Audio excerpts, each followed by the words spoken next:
de valeur. Femme de valeur.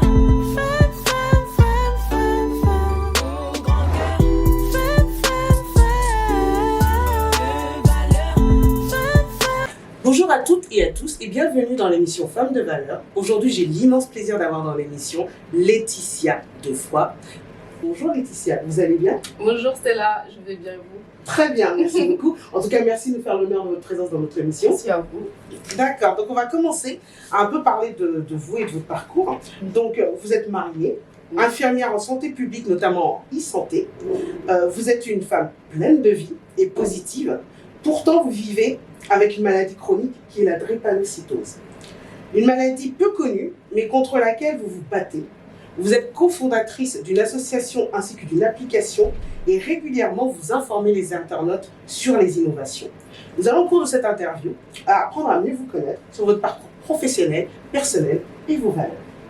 Tout d'abord, on va commencer par le côté professionnel. Donc, vous êtes détentrice d'un master en santé publique et vous avez fait des études d'infirmière, c'est bien ça? C'est ça. Comment avez-vous vécu ces années d'études? Alors, en fait, il y a les deux côtés. Je les ai vécus bien et pas bien à la fois. En fait, c'est-à-dire que, bien au niveau, franchement, j'étais bien. J'étais contente de les faire. Ça m'a apporté énormément, autant les études d'infirmière que le master. C'était vraiment enrichissant. Surtout le master, vraiment, il a été très enrichissant pour moi.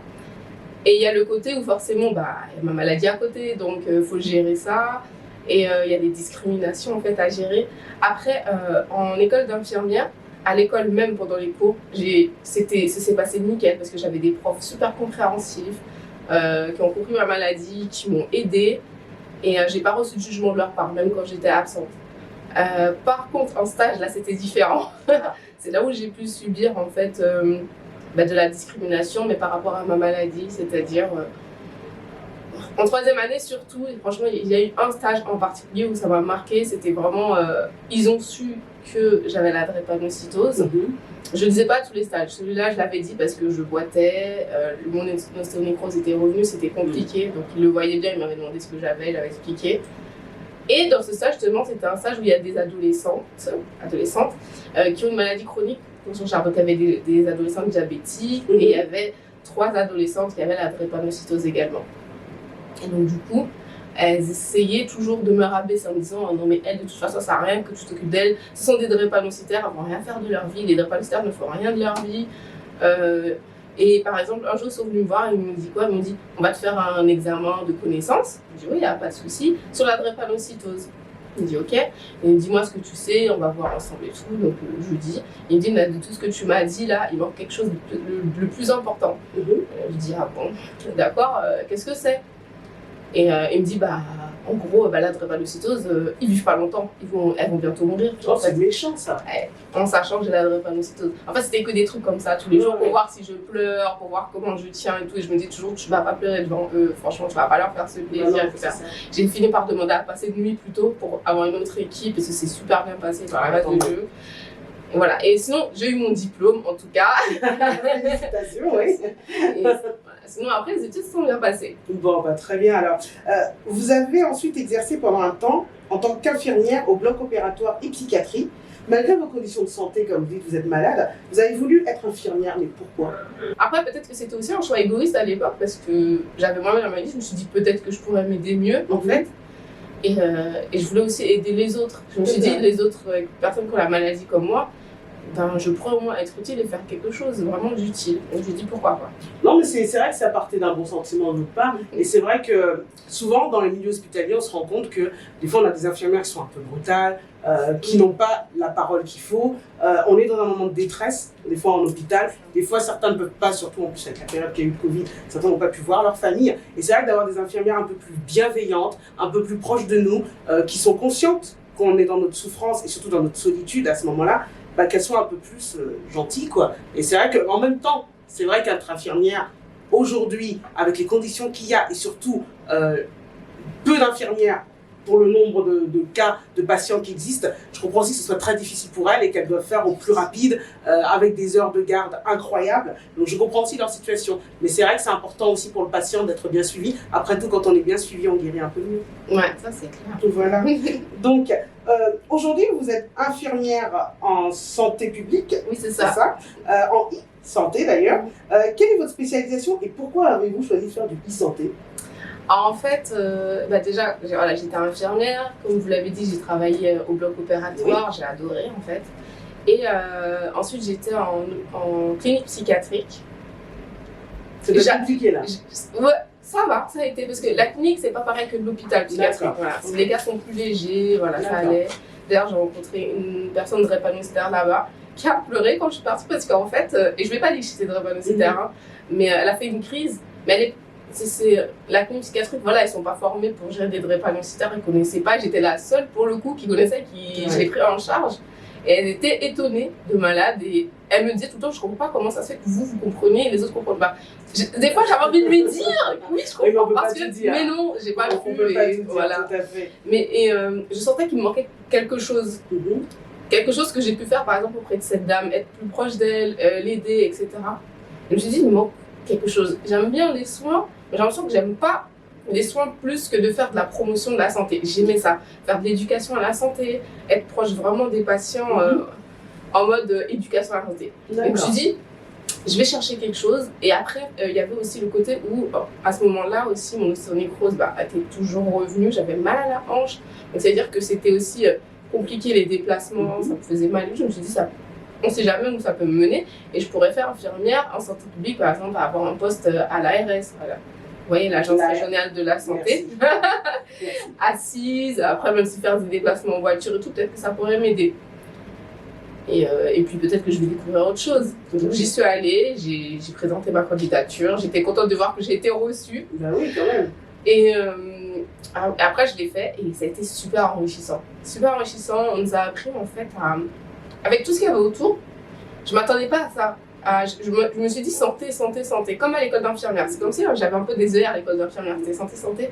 Et là, en fait, le master en santé publique, il y avait tout à côté de la communication en santé. D'accord, c'était complet. Ouais. Voilà, des trucs que je ne m'attendais pas. Et on nous apprenait à innover en santé, soit avec des outils qui existent déjà, ou à créer nos propres innovations en santé pour un public cible. À plus travailler sur la santé de demain, quoi. Oui, voilà. Avec les Et dans les maladies chroniques. D'accord, surtout. Voilà.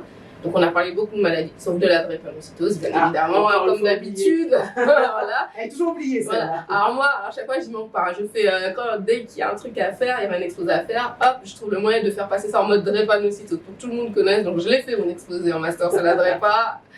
Donc, et en fait, c'est là où j'ai rencontré mes deux collègues. D'accord.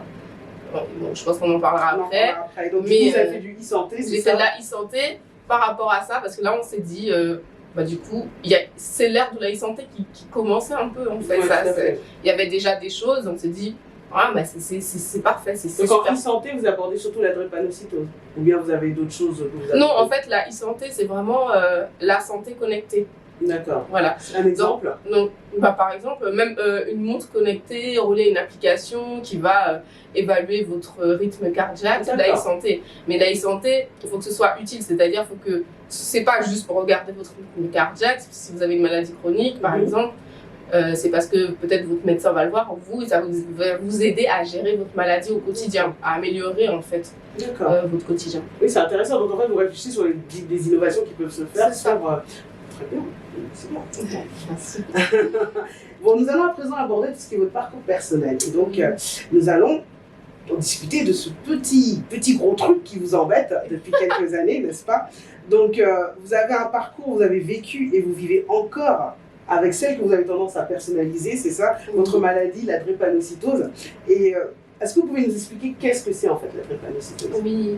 En fait, la drépanocytose, c'est une maladie génétique. Donc, il faut savoir que c'est la première maladie génétique au monde.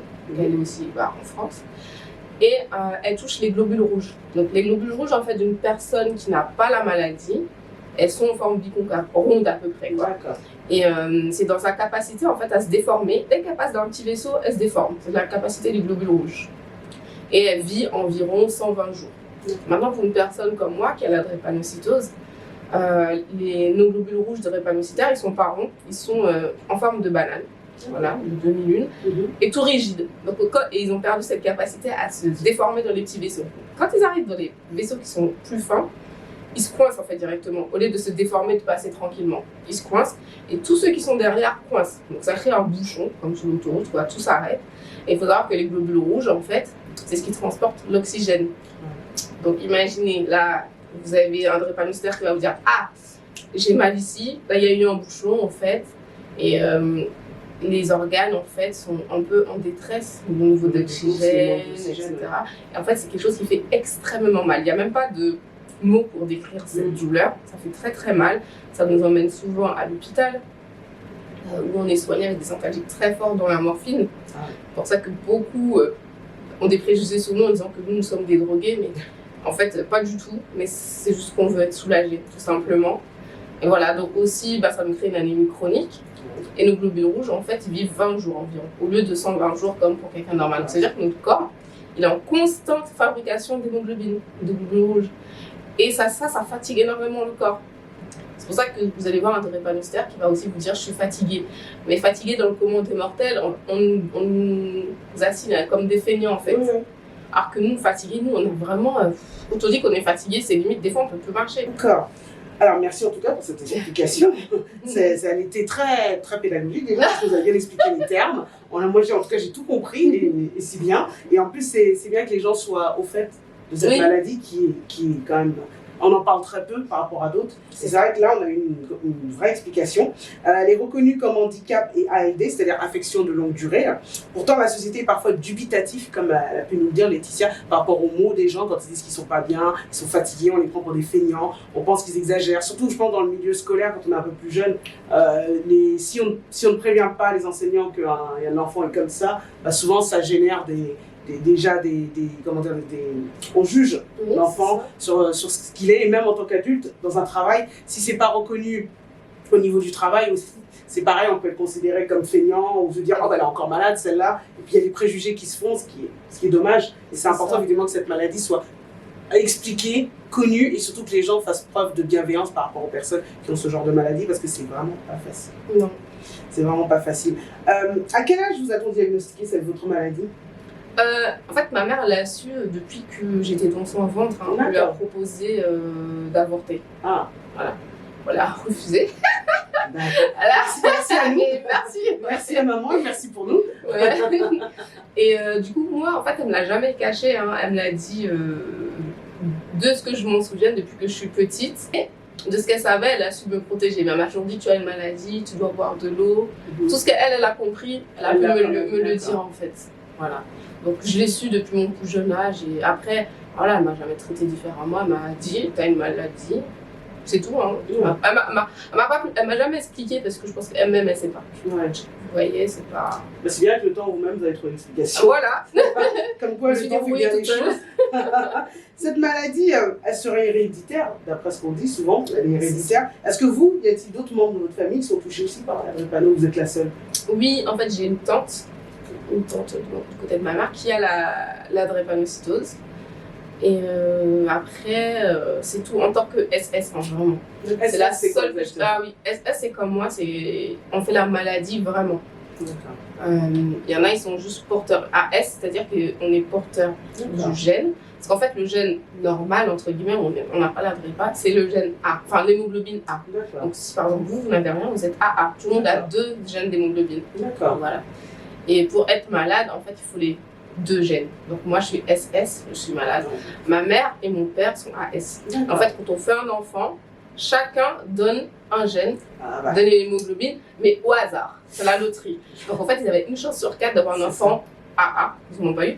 Une chance sur 4 d'avoir un enfant SS, c'est moi. Et 2 chances sur 4 d'avoir des enfants AS. C'est mon frère et ma soeur qui sont AS. La génétique joue beaucoup. Hein. Voilà, et ça, c'est à chaque grossesse, cette loterie. Voilà. D'accord. Bon, en tout cas, elle a eu du courage et elle a bien fait de vous garder, hein, de toute façon. Ouais. Hein. Je pense qu'aujourd'hui, elle ne doit pas regretter son choix. Non. C'est vrai qu'en tant que mère, c'est pas facile de prendre ce genre de décision quand on nous apprend qu'un enfant a un handicap ou quelque chose comme ça. Parce qu'on se dit qu'on ne sait pas comment on va évoluer, ou même comment la maladie va évoluer, puis comment l'enfant va évoluer aussi. Parce que, voilà, on laisse faire la vie, quoi. En fait, un jour, j'ai pleuré parce que ma mère s'excusait et je ne m'attendais pas du tout à ça. Sachant tout ce qu'elle a fait pour moi. Pour moi, il n'y avait aucune raison. Et à l'heure, je lui dis encore, il n'y a aucune raison de s'excuser. Elle m'a dit, je ne savais pas que tu allais souffrir autant parce qu'elle me voyait tous les mois à l'hôpital, avoir X opérations. Ouais. J'ai donné tellement d'opérations. Tout quand j'ai eu ma prothèse, là que j'étais jeune, franchement, elle était peinée et tout. Et elle m'a dit, je suis désolée, je savais pas que tu allais souffrir comme ça. On m'a expliqué quand j'étais enceinte que tu allais avoir une maladie, que tu allais avoir une vie de souffrance et de dur et tout. Mais j'ai pas compris ça comme ça. D'accord. Elle m'a dit, j'ai pas compris que tu allais vraiment souffrir comme ça. J'en suis vraiment désolée de ce que tu Mais me on dis. ne peut pas savoir. Mais- Elle donne tout ce qu'elle peut, elle donne la chose la plus importante, elle vous donne de l'amour. Et moi, je lui ai dit, mais en fait, mais c'est clair, mais moi, je lui ai dit, mais non, mais t'excuses pas, mais non, mais il y a tout ça, mais moi, je suis contente d'être en vie et tout, je vis ma vie tranquillement. Mais Mais- non, t'inquiète pas, t'as rien à te reprocher. En plus, De toute je façon, savais même pas. C'est le propre de la mère d'être inquiétude, de s'inquiéter. On a le moins de petits bobos, pour elle, Oui. c'est la fin du monde. Et en plus, dans votre cas à vous, c'est encore plus important parce qu'il y a une maladie qui est là depuis très longtemps et dont on n'en voit pas le bout à chaque fois. Oui. Et à chaque fois, il y a des périodes plus difficiles que Ouais. d'autres. Et c'est vrai qu'en tant que mère, que je vous souhaite un jour d'être, Ah, merci. c'est difficile des fois de voir son enfant en souffrance. Et Ouais. moi-même étant mère. Ouais, bah oui. Et comme votre sens du partage et de l'entraide sont sans limite, vous avez avec deux autres camarades créé une application gratuite qui s'appelle Dre Packer. D'où vous est venue l'idée de créer cette application et quels en sont les principes? Oui, bah du coup, quand on était, je les ai connus au master. On s'est connus D'accord. toutes les deux en master, toutes les trois, pardon, au master. Il y a Anouchka qui est ingénieure de technologie et Myriam qui est pharmacienne. Donc, elle aussi, comme moi, elles ont repris leurs études pour faire le master, D'accord. pour avoir un plus quoi, en santé publique. Et comme j'ai dit tout à l'heure, on nous apprenait vraiment à innover en santé. Et arrivé au moment du Master 2, on a normalement 6 mois de stage en fait, à faire. Oui, Voilà. quand même. Donc là, on s'est dit, en fait, pourquoi on ne va pas faire notre propre projet? En fait, j'avais déjà aussi un pied dans les associations, dans la drépanocytose. Anouchka connaissait bien la drépanocytose déjà à ce moment-là, de par des gens de sa famille voilà, qui ont pu l'avoir. Et du coup, on s'est dit, mais en fait, on n'a pas parlé de la drépanocytose, c'est un master en santé quand même. Ben nous, on va faire ça, on va faire quelque chose en santé, D'accord. mais dans la drépanocytose. Très bien. Donc c'est à rejoindre notre master, ce qu'on nous a appris, on va apprendre ce qu'on nous a appris, les connaissances, on va les mettre concrètement dans un projet, au lieu d'aller dans un stage, dans une entreprise ou autre, et de faire ça. Et on s'est dit, on va faire pour la drépanocytose. Donc on a fait un état de l'art, on s'est dit, attendez, c'est l'art de la e-santé, tout ça, on va peut-être tabler sur une application mobile parce que l'information est dans ta poche, tout le temps avec toi, en fait. On s'est dit, mais déjà, il ne faut pas faire quelque chose qui existe déjà, ou alors il faut faire quelque chose pour rajouter une plus-value. Ça sert à rien de faire un truc qui existe, sauf s'il y a une autre plus-value. On regarde, on tape drépanocytose, là, on n'a rien dit. On dit peut-être, attends, on tape diabète, oh là là là là là là, les trucs défilent, on dit non mais attends, c'est pas possible. On dit, waouh, on reprend, on tape bien, on cherche bien, on voit, il y a une appli pour les drépas, où c'était un labo qui l'avait fait et tu pouvais noter tout de même tes douleurs. Voilà. Donc on s'est dit, c'est déjà bien, parce qu'on vit avec la douleur, Tout à fait. mais nous on va faire quelque chose en fait de mieux. Une plus grosse plus-value, parce que la drépanocytose, c'est pas juste la douleur, c'est un truc au quotidien. On vit avec H24. Il faut quelque chose qui soit là, notre compagnon, pour nous aider, qu'on est hospitalisé, qu'on n'est pas hospitalisé, voilà, qu'on est bien, qu'on n'est pas bien. Quelque chose qui nous aide dès qu'on a envie. Voilà. Et là, on s'est dit, on va faire Drépacker. On va faire l'application qui t'aide au quotidien à gérer ta maladie. Et là, on a commencé ça. Alors du coup, dans l'application, qu'est-ce qu'on peut mettre? Ça permet quoi? Voilà, l'application elle est en constante Évolution. évolution. Hein. Là, actuellement, on peut alors noter ses douleurs comme à l'hôpital. Donc, il y a un bonhomme qui apparaît et on peut noter. On clique là où on a mal. Comme ça, on s'est dit c'est aussi adapté pour les enfants. Ils vont dire j'ai mal là, maman, je vais cliquer là. Par exemple. Et ensuite, comme à l'hôpital, il y a l'échelle de douleur. Donc là aussi, on a pensé aux enfants. Donc, c'est-à-dire, ils pourront dire aux parents il y a des bonhommes. Ils sourient pas, selon sa douleur. Il y a l'échelle numérique, 1 jusqu'à 10 pour les parents. Et puis avec les petites écritures, horrible, ça va pas. L'heure à laquelle tu as ta crise. Ensuite, on va te demander quel élément déclencheur, si tu le sais. Hein. Donc, tu vas juste cliquer. Si par exemple, moi par exemple, il y a 3 mois, c'était mes règles qui avaient déclenché mes crises. Donc, je peux cliquer cycle menstruel par exemple.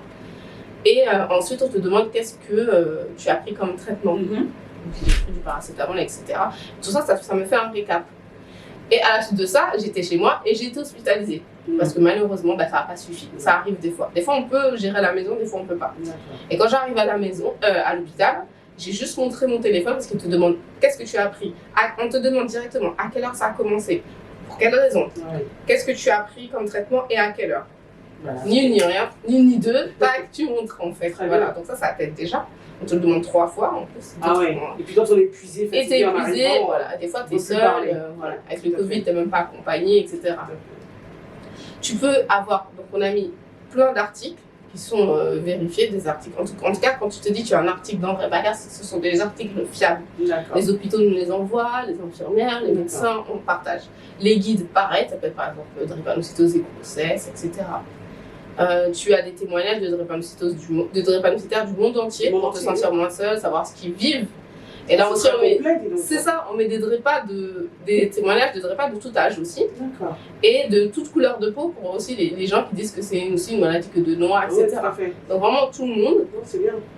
Et tu as les événements qui vont se dérouler dans la drépanocytose, la douleur, etc. Tu as tout un calendrier d'événements. Et surtout, pour rompre l'isolement, on a un forum de discussion où tous les drépanocytaires du monde peuvent discuter. Oui, j'ai vu aussi qu'il y avait des lives, que vous vous rencontrez avec d'autres drépanos. Oui, on fait ça. De temps en temps. Non, c'est bien d'avoir créé une communauté d'entraide et de soutien, Oui. c'est important. C'est important, tout à fait. Alors, félicitations en tout cas pour cette application, parce qui est bien complète. Et en plus, qui vous a valu d'être nominé au trophée Aile de France dans la catégorie Innovation. Tout à fait. Franchement, on a eu ça, on a eu d'autres. On a gagné aussi d'autres trophées, enfin d'autres projets. Et on nous soutient, la région de France, des fondations, par exemple Fondation AFNIC, Menacov Médéric, la Fondation Crédit-Agricole aussi. Franchement, on a été beaucoup soutenus, on est vraiment très. Et vous avez combien de personnes qui ont téléchargé cette application ou qui l'utilisent? Actuellement, on a à peu près, on a beaucoup plus de 2000, on va dire. Ouais, Voilà. quand même. On a lancé celui-ci là le 19 juin 2021. Ça fait quelques mois. Parce qu'en fait, avant ça, celui qui était en ligne, c'était un prototype pour faire des évaluations. Voilà. Mais du coup, vous rencontrez quand même des problèmes par rapport à la mise en place de cette application où tout roule nickel, il n'y a pas de souci. Alors en fait, le problème qu'on rencontre, c'est plus financier. Parce que D'accord. voilà, on est une association, Ouais. même si on est soutenu, ça coûte énormément cher une telle application. Donc on a beaucoup d'ambition pour cette application, pour vraiment améliorer la prise en charge des drépanocytaires et améliorer le parcours de soins. Donc il y a tout ce qui est la partie des professionnels de santé et celle des drépanocytaires. C'est vraiment financier. C'est vraiment financier. D'accord, je comprends. Donc, quelles sont les structures aujourd'hui qui peuvent accompagner les personnes atteintes de drépanocytose, pardon. Est-ce qu'elles existent déjà? Et puis, est-ce que vous pouvez nous les citer? Bien sûr. Alors déjà, en premier lieu, il y a les associations. Donc il y en a beaucoup. Nous sommes une association, mais on fait beaucoup de e-santé. Donc D'accord. on est en partenariat avec d'autres assos qui font d'autres choses. Par exemple, quand les drépanocytaires ils ont besoin de faire leur dossier MDPH, on est en association avec une association. D'accord. On a un partenariat, pardon, avec une asso. D'accord. Ok. Et on va les diriger vers eux, qui vont les aider à faire ce dossier, par exemple. D'accord. Et c'est quelle cette association? Sickle Link. Sickle Link. Voilà. D'accord. Et ils sont super bons dans ce qu'ils font. Et nous vous rappelons que le 19 juin, c'est justement la date de la lutte contre la drépanocytose. Donc faites un geste, si vous pouvez faire des dons, faites-les. Vous voyez, ça aide énormément pour cette maladie qui n'est pas très visible, qui est peu connue, mais qui gagne vraiment à être... à trouver des innovations pour que le quotidien soit amélioré pour les personnes atteintes de cette maladie. En fait, il y a aussi des centres, des centres de référence, des centres de compétences. Et il y a un CIDD, donc un centre d'information et de dépistage de la drépanocytose. Voilà. Il y en a un Qui est à Paris. Ah, qui est à Il y en a un à Paris, dans le 13e pour ceux qui sont à Paris. D'accord. Et peut-être qu'il y en aura d'autres ailleurs. Bah, ce serait bien. Mais c'est déjà bien pour le dépistage, il est gratuit, anonyme, si vous D'accord. voulez. Ok, bah c'est bon à savoir. Sachez que vous pouvez faire dépister si vous avez un doute. Bravo pour cette application qui est d'une grande aide pour le soignant et le patient et qui permet également de vous sentir moins démuni face à cette maladie.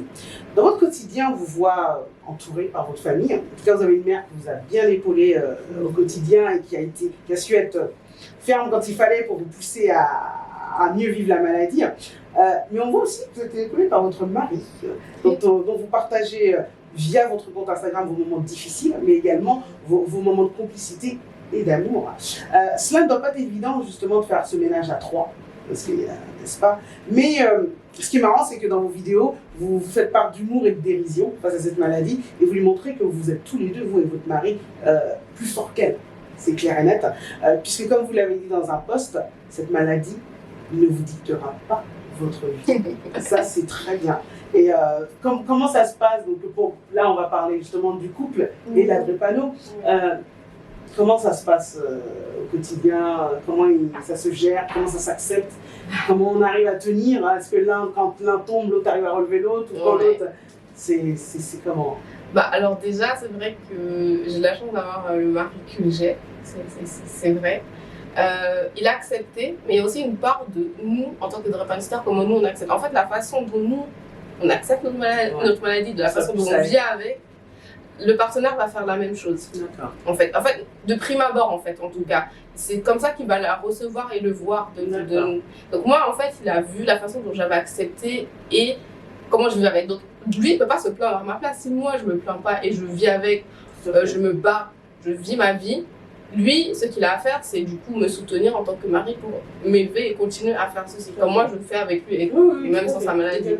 Mais si je pense face à quelqu'un, et c'est humain, parce que les émotions se transmettent, en fait.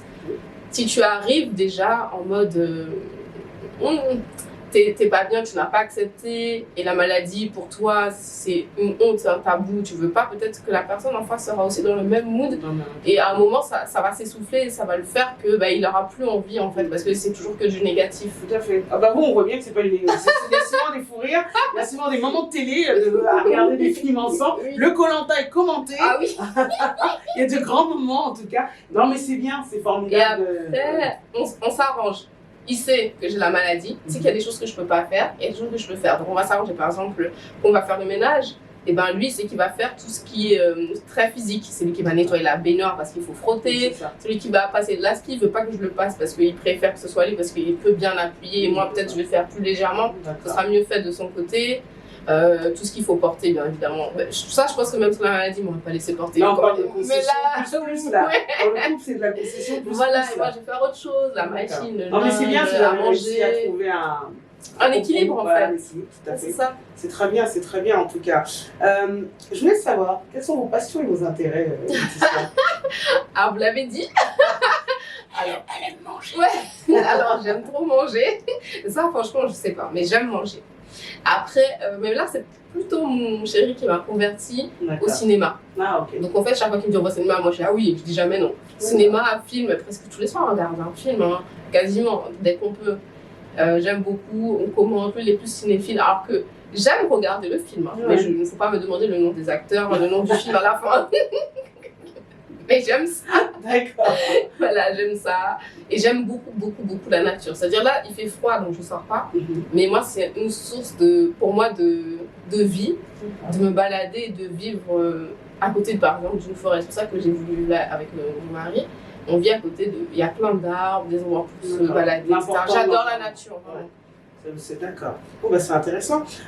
J'avais une petite question à laquelle je pense depuis tout à l'heure, c'est la drépanocytose et la grossesse. Oui. Ah. Bah, alors déjà, ce que je tiens à dire, c'est que la drépanocytose n'empêche absolument pas d'avoir un enfant. D'accord. Bah, ça ne rend pas stérile, il n'y a aucun souci. Par contre, c'est dans la catégorie grossesse à risque. Parce que du coup, on a une maladie quand même. Voilà. On n'aiderait pas et qu'on veut un enfant, c'est un projet. C'est pas en mode comme par exemple d'autres femmes, tiens, aujourd'hui, du jour au lendemain, tac, non. Je vais aller voir mon médecin et je vais construire avec lui ce projet-là. Voilà. Sachant qu'on prend des traitements qui peuvent être nuisibles potentiellement pour l'enfant. Donc il va tout faire pour nous expliquer. Par exemple, là, il m'a toujours dit, voilà, si je veux un enfant, le moment où je sais que je suis enceinte, il faut absolument lui dire. Lui, il va m'arrêter mon traitement parce que c'est quand même une chimiothérapie médicamenteuse que je prends. Hein. C'est pas rien.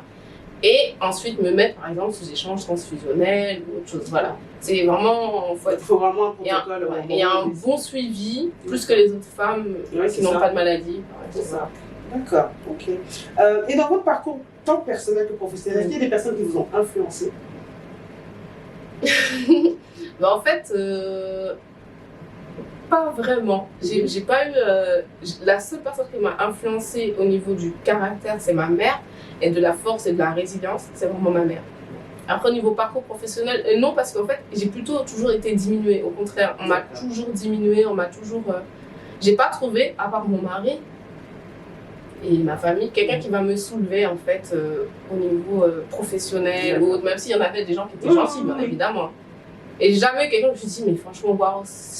Si j'en suis arrivée là, c'est grâce à lui. Ouais, non. D'accord. Ça reste plus le contexte familial. Oui. Comme on a dit tout à l'heure, c'est votre Ça m'a permis. Et alors, on parle avec émotion, là. Alors, autre question. Avez-vous une citation ou un proverbe? Oui. Alors déjà, je vois toujours le verre à moitié plein plutôt qu'à moitié vide, en fait. Parce que ça aide énormément. Et puis aussi, aide-toi et le ciel t'aidera. Parce qu'en fait, j'ai remarqué, des fois, on attend, on dit toujours, ah non, mais ils font pas ça, ils font pas ça, ils font pas ça. Ils parlent pas de la drépanocytose, on se plaint toujours. Ah ben ils ne parlent pas de ça. Mais du coup, nous, on ne l'a pas fait. Pourquoi la personne va le faire à ta place?